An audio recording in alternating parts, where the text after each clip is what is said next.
Nobody wakes up thinking today is the last day. A 24-year-old posts on Instagram about a flatbed trailer stage and never performs again. A 90-year-old walks into a classroom full of kids nobody believed in and quietly changes every single one of their lives. A 57-year-old types the words "so excited" about his biggest project yet, and 2 days later, he's gone. Most people know the name: Rocky, Rambo, the Italian Stallion. They know the muscles, the movies, the legend. But here's what they don't know. 3 stories, 3 losses. One question underneath all of them. What are you doing with the time you have left? Because if these 3 lives teach you anything, it's that the people who lived the most fully were never the ones waiting for the perfect moment. They were the ones who showed up, broken, scared, and still moving forward. This is their story, and somewhere in it, it might also be yours.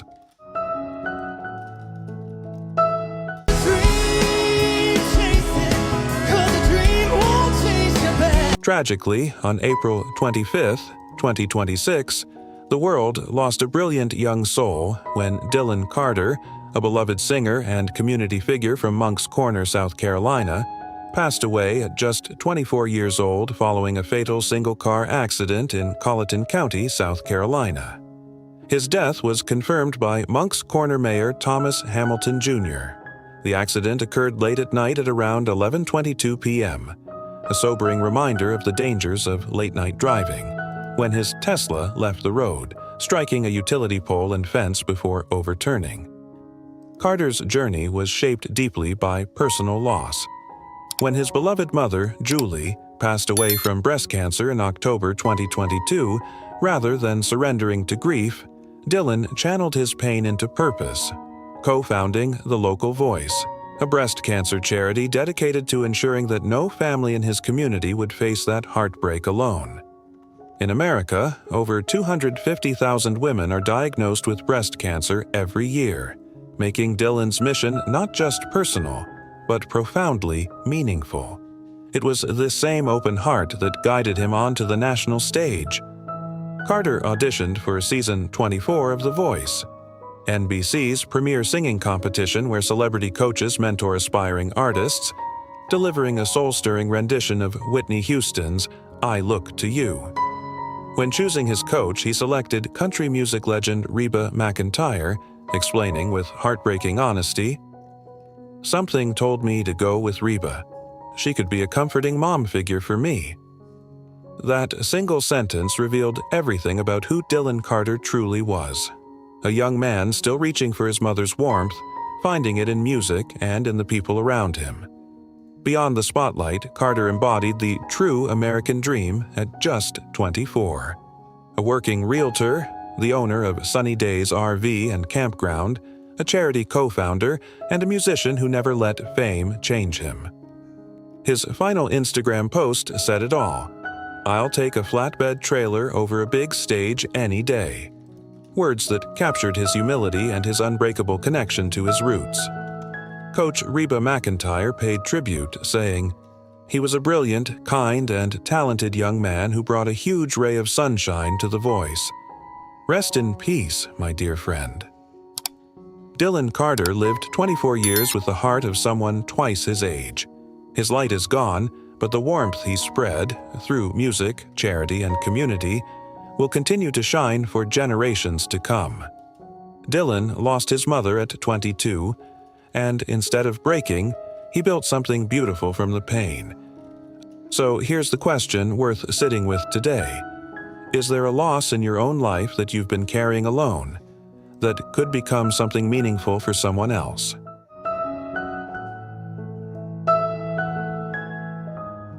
His face was so weird, but then I saw he had a stocking or something.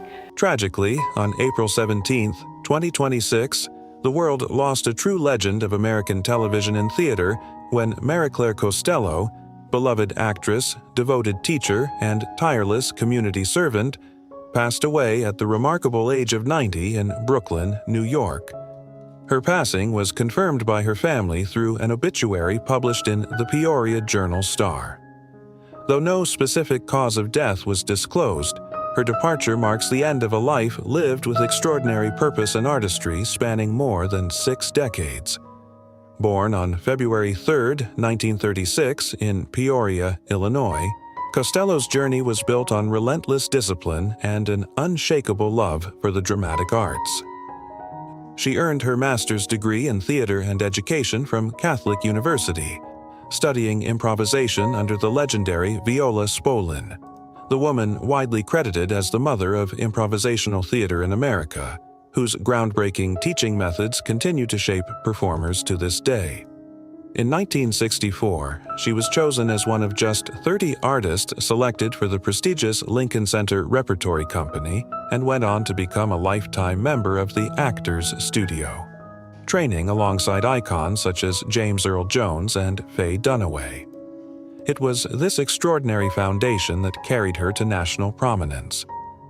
Costello captured the hearts of millions as Miss Rosemary Hunter, the kind-hearted schoolteacher who inspired young John Boy Walton to become a writer, appearing across 15 episodes of CBS's beloved family drama The Waltons from 1972 to 1977. For countless American families, The Waltons was not simply a television show. It was a weekly celebration of integrity, resilience, and the unbreakable bonds of community. She further cemented her legacy with her haunting performance in the cult horror classic Let's Scare Jessica to Death, 1971, and earned critical acclaim starring opposite Martin Sheen in the Emmy-winning telefilm The Execution of Private Slovik, 1974. Beyond the spotlight, Costello's most enduring legacy was the lives she quietly transformed as an educator. She directed theater at Homeboy Industries, an organization dedicated to helping formerly incarcerated individuals rebuild their lives through art and community, proving that great performance is not merely entertainment, but a powerful force for human healing and transformation.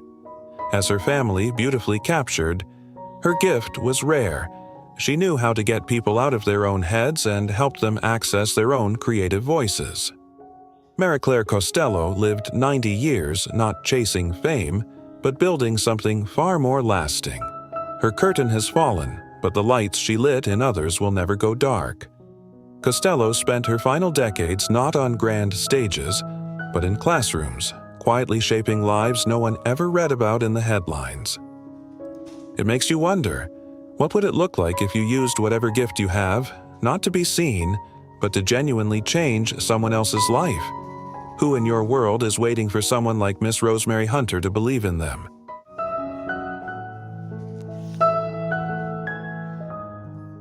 So what are you doing after the game?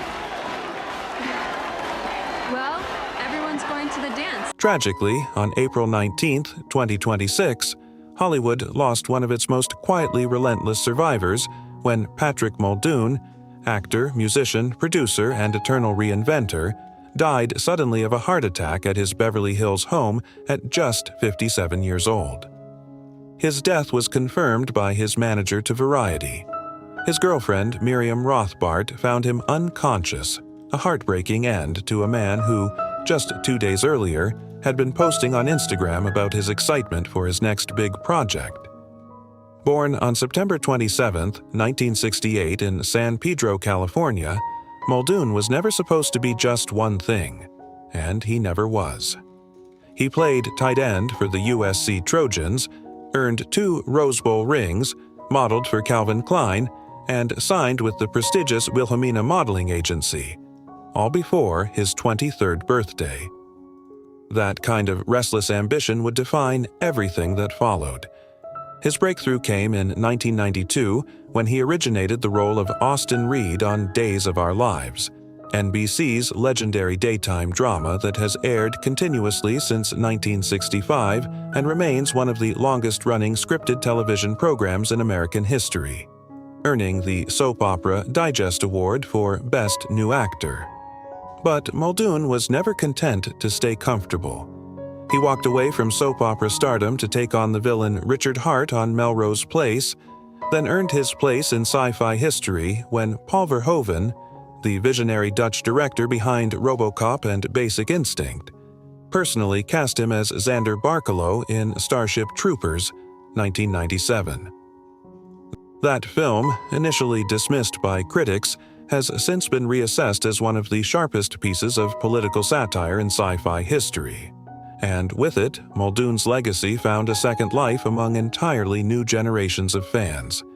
In an industry where soap opera actors routinely struggle to break out, Muldoon fought to remain relevant by adapting rather than disappearing.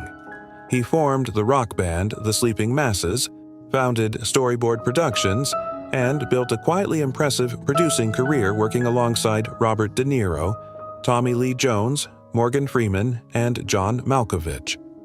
At the time of his death, he was executive producing Cockroach, starring Chris Hemsworth, filming in Australia, and his final film Dirty Hands was released posthumously just 5 days after he died. His Days of Our Lives, co-star Alison Sweeney said it best. Pat was a rare kind of person, brilliantly talented, endlessly kind, and generous in spirit. Patrick Muldoon never had one defining moment. He had dozens of them, spread across 3 decades and every corner of the entertainment world. He didn't wait for Hollywood to hand him a second act. He wrote it himself, and that, more than any role he ever played, is the legacy worth remembering. Muldoon spent years being told, by casting agents, by box office numbers, by an industry that had moved on, that his best days were behind him. He refused to believe it. So here's the question worth asking yourself today. What is the thing you've been told you can no longer be, that you haven't quite let go of yet? Because if Patrick Muldoon's story proves anything, it's this: the second act is always available. You just have to be willing to write it yourself.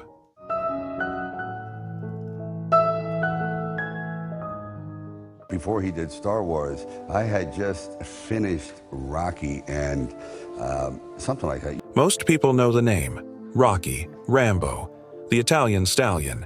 They know the muscles, the movies, the legend, but here's what they don't know.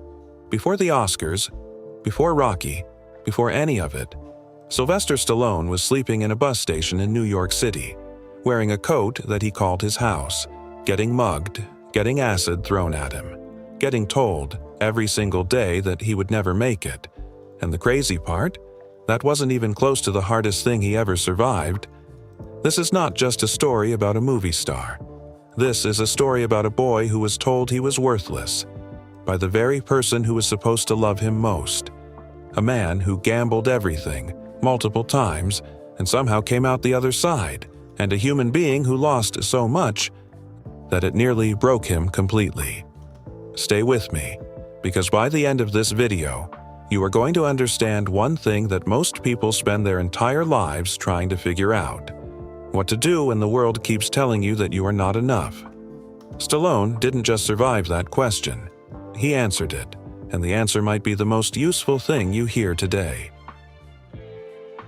Before I tell you what happened in that hospital room in 1946, you need to understand one thing first. Every single flaw Hollywood used to reject Sylvester Stallone came from one instrument, one slip. And that same slip became the blueprint for the most beloved underdog in the history of American cinema. July 6, 1946, New York City. A woman riding a city bus goes into labor. She is terrified. She does not want to stop. Someone gets her off the bus, carries her into a charity ward. That's where Sylvester Stallone entered the world. And it didn't go smoothly. During delivery, a doctor used forceps, metal instruments, to guide the baby out. They slipped, severed the nerve controlling the left side of his face, the jaw, the lip, the voice. Permanent snarl, drooping eye. A voice that would always slur. Those are the exact things that decades later casting agents would mock him for. Those are the things Hollywood would say made him uncastable as a leading man. But the birth injury wasn't even the real wound. The real wound had a name. Her name was Jacqueline, his mother. A woman who, when Sly was old enough to understand language, said something to him that no child should ever hear. She told him, "The only reason you're here is because the hanger didn't work." She told her son she had tried to end his life before he was born, and said it like it was a piece of information, like he should file it away somewhere. She also told him that if she had believed something was seriously wrong with his brain, she would have opened the window and left him on the windowsill. To freeze. I want you to sit with that for a second, because I know some of you watching this right now have heard a version of that sentence, not those exact words, but the message underneath them, that you were a mistake, that you were a burden, that the person who was supposed to choose you didn't. Keep watching. Because what Stallone did with that wound is the reason this video exists. Young Sly thought this was normal. He said later he'd never been around other kids enough to know what a happy home looked like. He had no reference point for love. When he was 11, his mother left the family. He ran after her, all the way to Philadelphia, an 11-year-old boy chasing a woman who had tried to end his life because she was still his mother. The courts sent him back to an abusive father. The damage was permanent. And so Stallone became what pain creates when there's nowhere else to put it. A boy who walked into movie theaters and stayed for 6 hours straight, watching heroes, watching men who mattered, watching people get saved by someone who showed up. He said, "I always wanted to be the guy who saves the bus full of children."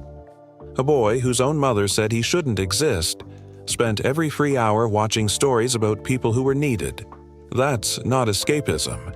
That's a blueprint being built. The wound became the fuel, and the fuel became Rocky Balboa. We'll come back to that, but first, he had to survive the streets, and they nearly killed him. What I'm about to describe is not a metaphor. This is not struggling artist language. This is a grown man with nowhere to sleep, nothing to eat, being attacked in the streets of New York City, and still refusing to give up on a dream that the entire world had told him was not his to have. The moment Stallone could leave home, he did. He packed whatever he had, which was almost nothing, and went to New York City. And the city nearly killed him. Not metaphorically, literally. He slept in bus stations, curled up in alcoves. He had one coat. That coat was his bedroom, his shelter, his entire house. Every day on those streets was a survival exercise, robbed, attacked. Acid thrown at him by strangers, actual acid, for no reason except that the city was full of desperate people and he was in the wrong place. He later said, "I was emotionally, spiritually, physically bankrupt." But even then, living on nothing, sleeping on concrete, he had this idea he couldn't shake.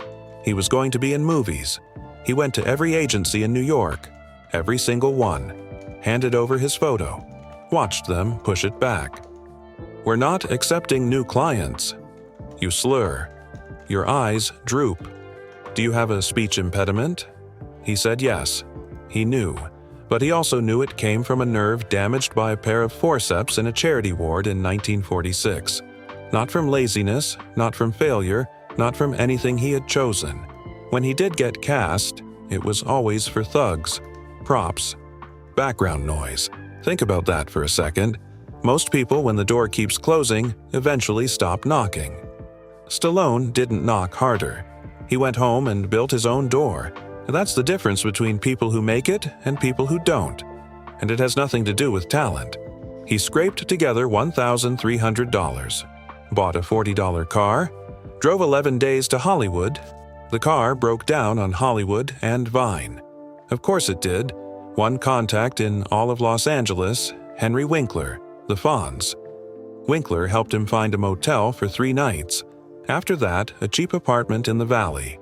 And he started writing, because the wolf was at the door, and he could hear it.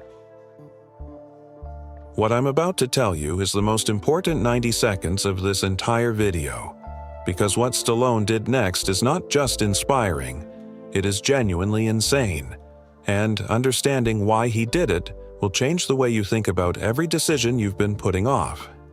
Here's the exact situation Stallone was in when he wrote Rocky. $106 in his bank account. Rent, $300, 3 months behind. Wife, pregnant. His dog, a bull mastiff named Butkus, his best friend, already sold to a stranger outside a 7-Eleven for $25. Because he could not afford to feed him. That is what rock bottom actually looks like. From that exact place, he sat down and wrote the entire first draft of Rocky in 3.5 days. He has said, "I could hear the wolf. It was right outside the door."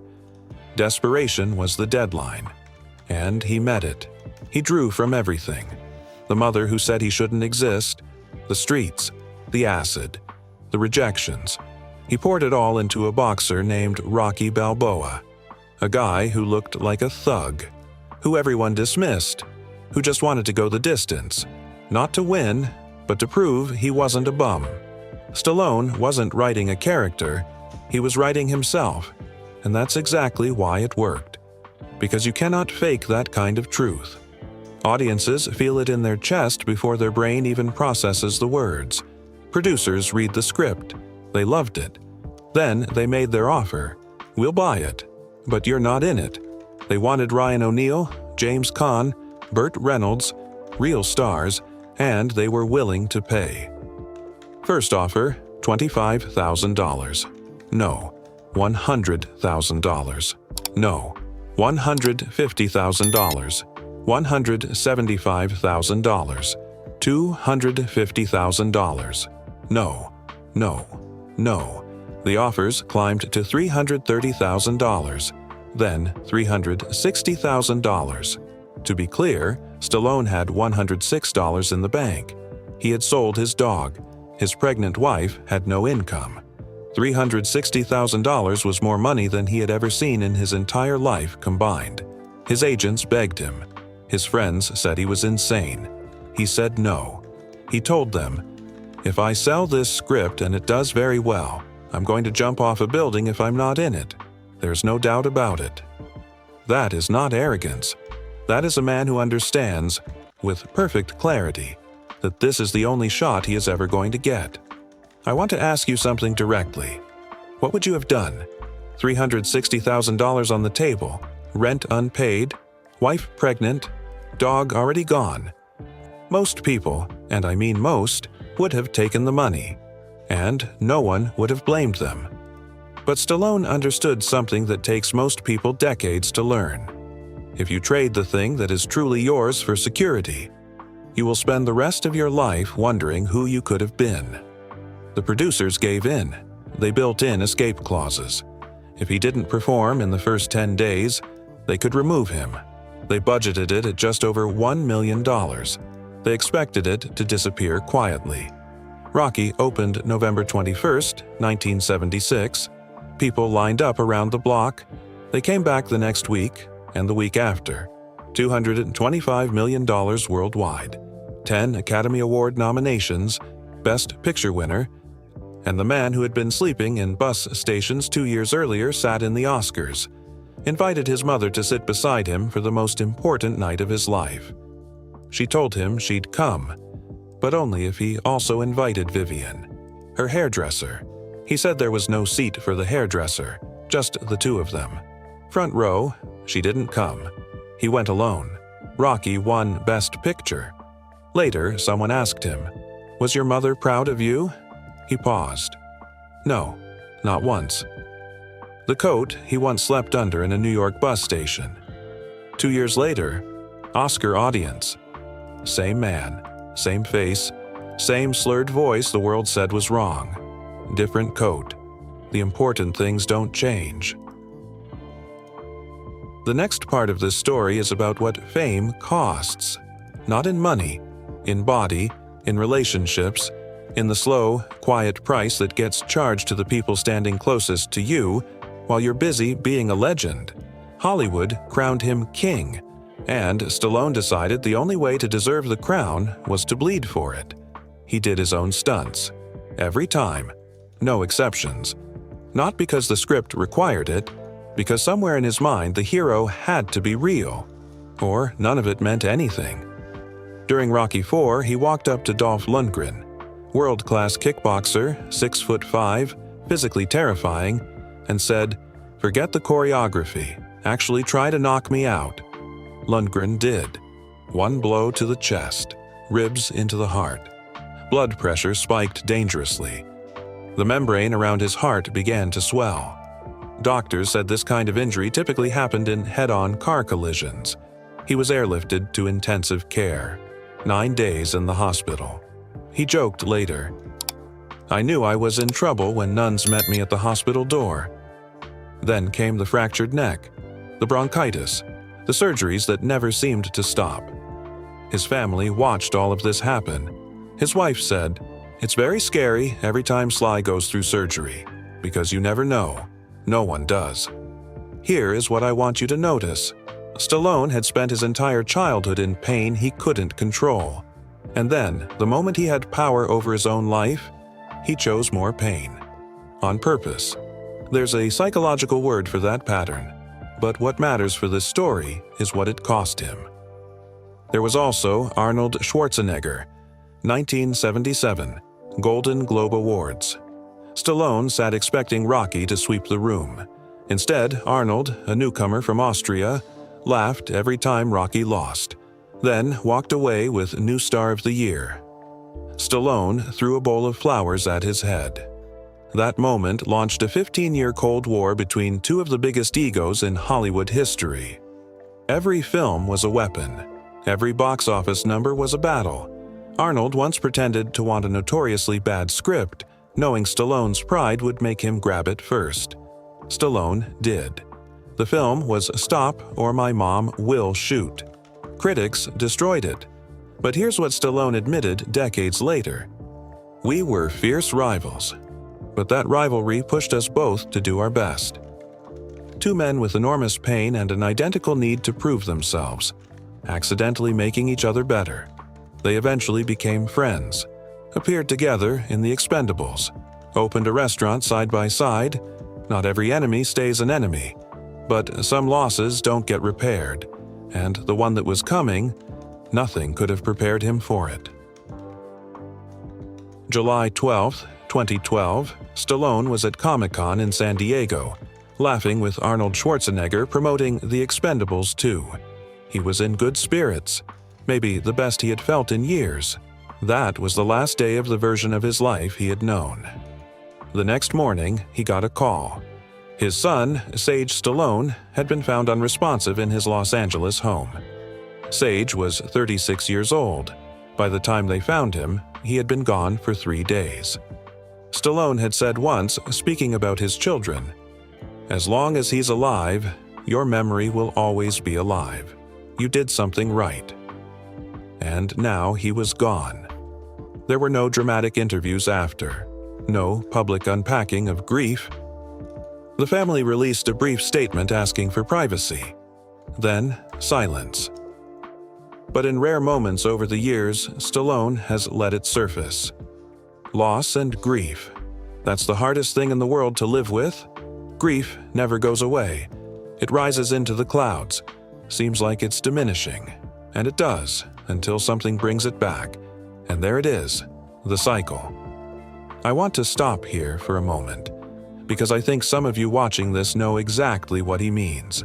Not necessarily the loss of a child, but that specific feeling, when grief seems like it's finally getting smaller, and then something completely ordinary brings it back. Full force, like no time has passed at all. If that's you right now, keep watching. Because what Stallone chose to do after this is the part of the story that actually matters. He said something else, something that only a man who had truly lost could say. Life is addition until age 40. After that, it is subtraction. Children moving out, friends moving on. Some die, job's gone, it's loss. Family, that's real. It lives and breathes and dies and bleeds. A man who had survived acid attacks, broken necks, and a childhood designed to destroy him, finally met something he could not fight his way through, and just months later, one of his daughters needed emergency surgery. Life-threatening, no guarantees. He stood in the hospital. A nurse said to him, "Okay, kiss your baby goodbye." Stop. Can you rephrase that? Rocky. Rambo. The man who took a punch from a world-class kickboxer and walked back onto set, was standing in a hospital hallway, completely falling apart. because the thing that breaks you is never the thing you were prepared for. After all of it, something shifted, not a movie moment, not a dramatic revelation, just a quiet decision made by a man who had finally run out of things to prove. At 75, Stallone said, "You have been given one life. You have been given a gift. Now, finally, put family first. Work second. Be present." For a man who had spent 50 years running on fear, that is a radical act. His youngest daughter, Scarlett, joined him on the set of Tulsa King, his first lead role in a television series at age 77. His wife, Jennifer, visits the set. They work together. They live together in the truest sense. He told his daughter something he thinks about every day. "You were born into a very rarefied air. The one thing you have to be is grateful. Every single day." From a man born in a charity ward with nerve damage, who slept in bus stations, sold his dog, and watched Hollywood shut every door in his face. That is not a platitude. That is earned wisdom. He brought his daughters back to Philadelphia, the city where it started, where he had once chased his mother through the streets begging to be loved. Standing there, his daughters recited the speech back to him, the one from Rocky Balboa, the one he wrote not for the film, but for them. "The world ain't all sunshine and rainbows. It's a very mean and nasty place. And I don't care how tough you are. It'll beat you to your knees and keep you there permanently if you let it. You, me, or nobody is gonna hit as hard as life. But it ain't about how hard you hit. It's about how hard you can get hit and keep moving forward." He wrote those words for them, and they memorized every single one.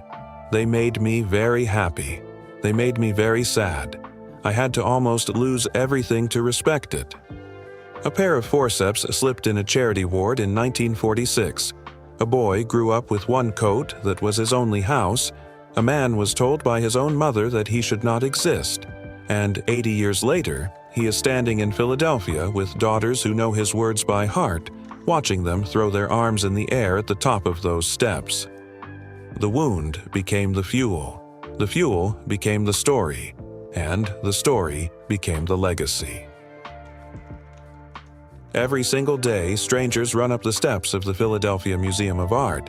They've never met Stallone. They may not have seen all the Rocky films, but they run. And when they reach the top, they throw their arms in the air, because something in that image speaks to something that every human being carries. Stallone asked himself once, "Where can I show the exact moment a man fails and then succeeds? Where is the place where that transition lives?" He chose those steps. And now, strangers from every country on earth reenact that moment. People who know nothing about bus stations or acid attacks or selling dogs, they feel something there. Because the story of Rocky is the story of all of us. One fan told him, "I kept picturing myself falling down and getting up. I wanted to feel something besides defeat. I wanted to just go the distance. That changed my life." And Stallone's response, "He is strong, he is a fighter, but he's also tender, he's gentle, he's humble, he's accountable. This is a beautiful character." He wasn't describing Rocky. He was describing who he had spent his whole life trying to become. And that's the real question this video has been asking the whole time. Not about Stallone, about you. You're watching this for a reason. Maybe you're in your own bus station right now, your own $106 moment, your own room where someone once told you that you were not enough. So here's what I want you to take from this. Stallone didn't succeed because he was talented. He succeeded because he refused to let someone else's verdict about him become his own. The forceps slipped. His mother walked away. Hollywood shut the door 1,000 times. And he kept writing. He kept showing up. He kept moving forward. That's it. That's the whole secret. You know what the real Rocky story is? It's not about a boxer.